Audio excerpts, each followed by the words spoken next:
நான் தெக்கூர் முருகன் பேசுகிறேன். சிவகங்கை மாவட்டத்தினுடைய மாடு பிடிக்காரரு. நான் பிடிக்காத மாடு இல்லை. அதில் எனக்கு பிடிச்ச மாடுனாக்கா ஒரு 4 மாடு. நம்பர் 1 4 மாடு. அதில் திண்டுக்கல் மாவட்டத்தில் மஞ்சநாயக்கம்பட்டி முத்துச்சாமி மாடு 1, திருச்சி மாவட்டத்தில் அள்ளித்துறை மாடு 1, சிவகங்கை மாவட்டத்தில் சக்கந்திக்கால 1, மதுரை மாவட்டத்தில் சோளங்குன்னி பட்டாணி கோணர் மாடு 1. அது பட்டாணி கோணர் மாடை மறக்க முடியாத சம்பவம். என்னைய குத்தி குடலை வெளியே கலக்கிய மாடு. அதை குடலை கையில் பிடிச்சிக்கிட்டே அந்த மாடை பிடிச்சிருக்கேன். அதெல்லாம் சாதனைக்கு உரிய மாடு.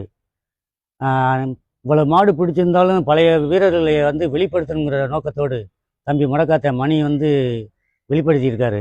ரொம்ப பெரிய விஷயமா இருக்குது. எனக்கு சந்தோஷமான விஷயமா இருக்குது. இதில் பழைய வீரர்களை ஒரு ஊக்கப்படுத்துகிற வகையில் தெளிவுபடுத்தி கொண்டாடுறாரு வெளியில். எங்களுக்கு ரொம்ப பெருமையாக இருக்குது. எங்கள் டீமுக்கு முடக்காத்த மணி, ரஞ்சித் எல்லாம் ஆடி இருக்காங்க.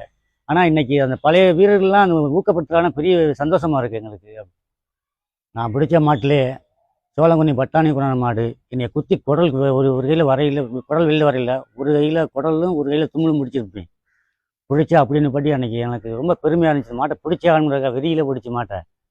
அதே மாதிரி மஞ்சநாயக்கம்பட்டி மாடு அப்படித்தான் பனங்குடியில் அடிப்பேன். அவ்வளோ தெளிவாக விளையாடும் மாடு. எவ்வளோ உயரம், பெரிய மாடு. அதையும் பிடிச்சி நான் தான் பாடியிருப்பேன்.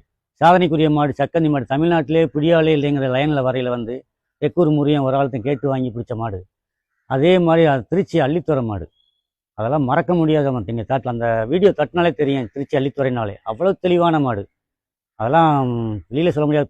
தட்டி பார்த்தாலே தெரியும் உங்களுக்கு. திருச்சி அள்ளித்துறை காலையெல்லாம் அவ்வளோ சிறந்த மாடு. தமிழ்நாட்டில் வாடி மஞ்சட்டு எங்கே நடந்தாலும் நான் கலந்துருக்கேன். வாடி மஞ்சட்டு, வட மஞ்சட்டு, வெளிவரட்டு எல்லாத்தையும் நடந்திருக்கேன். அதில் சத்திரப்பட்டி, குலமங்கலம், அலங்காநல்லூர், கிருங்காக்கோட்டை, வையாறுப்பட்டி இதெல்லாம் சிறந்த மாடத்தை நான் பிடிச்சிருக்கேன். எந்த மாடு நான் நம்பர் 1 மாடோ அந்த அப்படி மாடை தான் பிடிச்சிருக்கேன். அதெல்லாம் மறக்க முடியாத சம்பவம். இந்த இவ்வளவு மாடு பிடிச்சும் இதுவரை வெளியில் தெரியாமல் இருந்துச்சு. இன்றைக்கி முடக்காத்தம்மணி தம்பி முடக்காத்தம்மணி வெளிப்படுத்துகிறாருனாக்க பெரிய விஷயம். ரொம்ப சந்தோஷமாக இருக்குது எங்களுக்கு.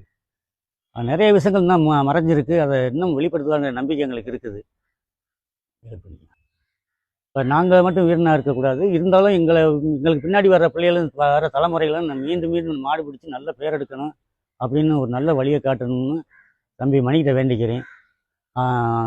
அவர்களுக்கும் ஒரு நல்ல வழியை காட்டணும், பின்னாடி வர வீரர்களுக்கும் வழியை காட்டணும்னு வேண்டிக்கிறேன். வட மஞ்சத்தில் முன்னாடி பார்த்தா அரை மணி நேரத்தில் மாடும் அப்படி மாடு சிறப்பான மாடாக இருக்கும். நாங்களும் சிறப்பாக தான் ஆடுவோம். ஆனால் ரொம்ப சிரமப்பட்டு பிடிப்போம். அன்னைக்கு இருந்த மாதிரி மாடெல்லாம் இன்றைக்கி இல்லை. இன்றைக்கெல்லாம் 20 நிமிஷமே மாடு ஆட மாட்டேங்குது. அன்னைக்கு மாதிரி மாடு இருந்துச்சுனாக்கா இன்றைக்கி ரொம்ப சிரமமாக இருக்கும். அவ்வளோ தெளிவான மாடு. அரை மணி நேரம்னாக்க அன்றைக்கெல்லாம் 9 பேர் வாழை பிடிக்கலாம்.